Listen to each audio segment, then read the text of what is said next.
tudo bom com vocês? Hoje é a nossa aula de História. Vamos começar? A escola tem histórias. Número 1. A sala de aula da imagem é antiga ou atual? Antiga, né? Número 2. Como você chegou a essa conclusão? Pelos objetos. Se vocês repararem, olha como as mesas são antigas, de madeira. Olha o quadro. O quadro é verde, ele para escrever nele nós usávamos giz, agora é caneta. Tem bastante coisa aí que nos mostra que é uma sala de aula antiga. Número 3. Essa sala de aula se parece com a sua? Em que ela é diferente e em que é parecida? Ela é parecida porque ela tem cadeira, mesa, quadro, tem a mesa da professora. Mas em que ela é diferente? Nos materiais, né? Porque esses objetos são feitos hoje em dia de formas diferentes. As escolas de antigamente eram diferentes das de hoje em dia. Veja, por exemplo, como eram as escolas do avô da Beca e da avó da Nina. Meu avô me contou que na turma dele só tinha meninos. Na época dele, as turmas de meninos e meninas eram separadas. Olha que interessante. Hoje em dia, é todo mundo junto, tudo misturado, né? Antigamente, as turmas eram separadas em turmas de meninos e em turmas de meninas. Minha avó me contou que na escola dela davam aulas de costura e culinária para as meninas. Olha só que legal. Na escola tinha aula de costura e culinária. As escolas são diferentes.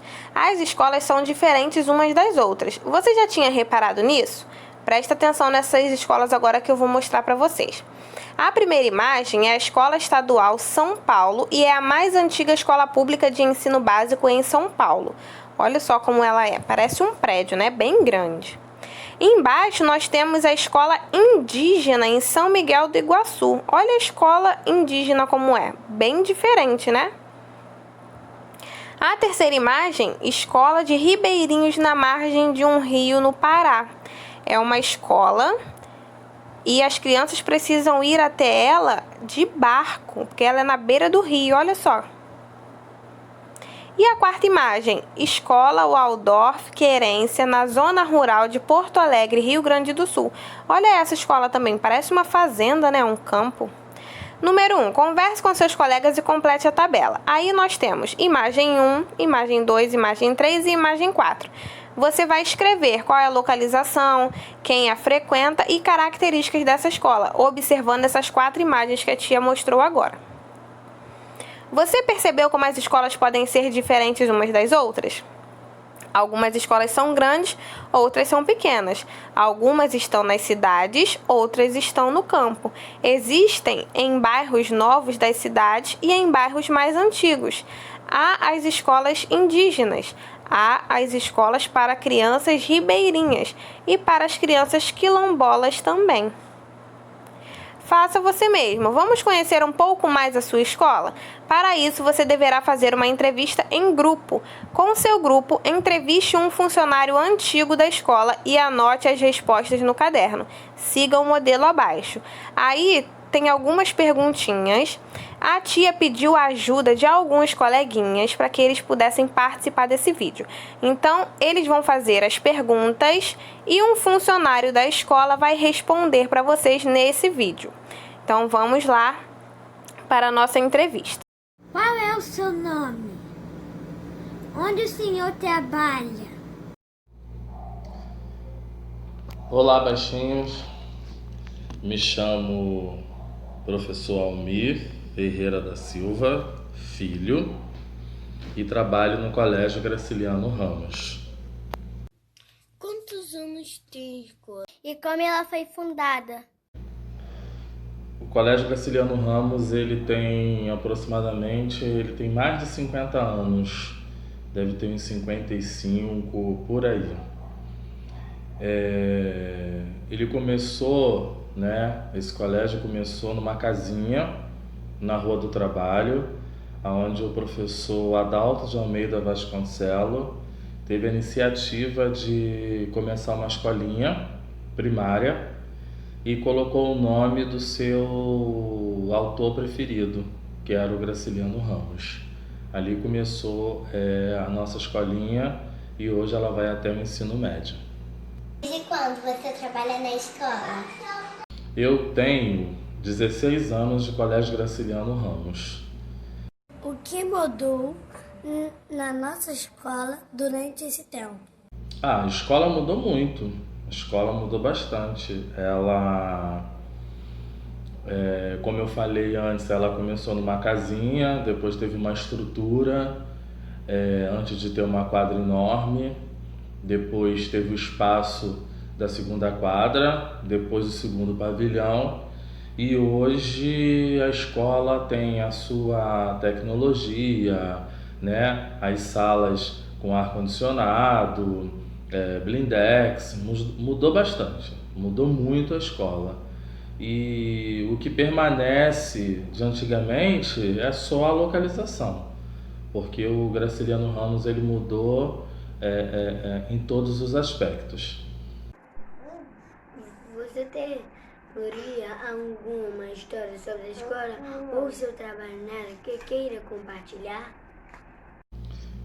Uma experiência da minha época legal que eu acho, primeiro é dar aula para os filhos dos meus ex-alunos. E a experiência que marcou minha vida foi de um aluno chamado Pablo.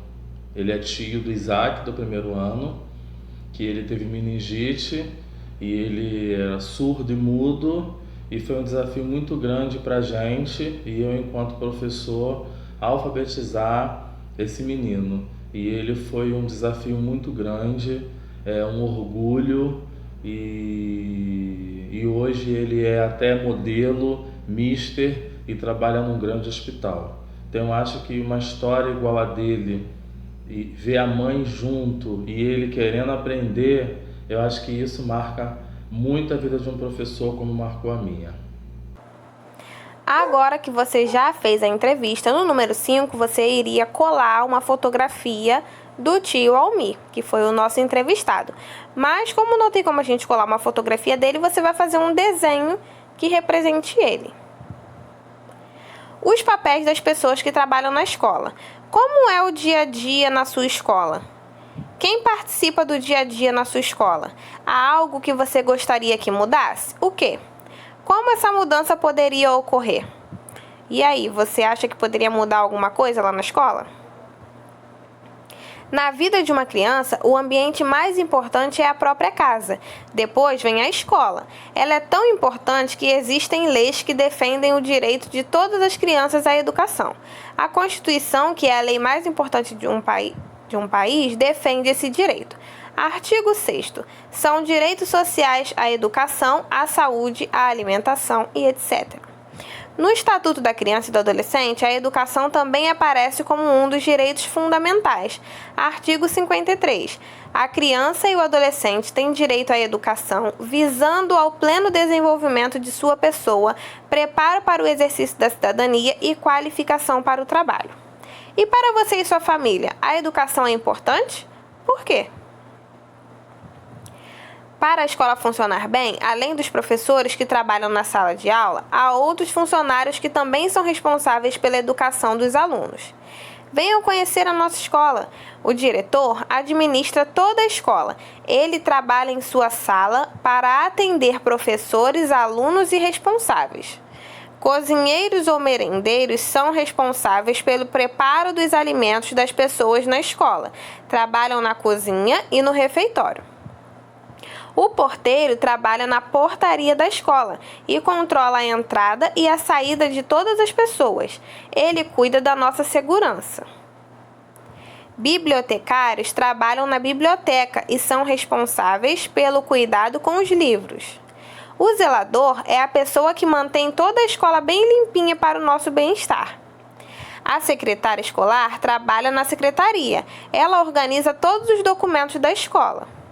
Esses são os nossos professores. Eles estão com a gente todos os dias nas salas de aula, cuidando de nós e nos ensinando a ser pessoas melhores. Uma boa convivência na escola. Para que a escola seja um local agradável para todos, é importante haver algumas regras de convivência. Na minha escola, todos devem usar uniforme. Também devemos respeitar os horários. Você já viu, no capítulo 3, aprendemos que para o bom funcionamento da escola, todos devem cumprir seus deveres e respeitar os direitos dos outros.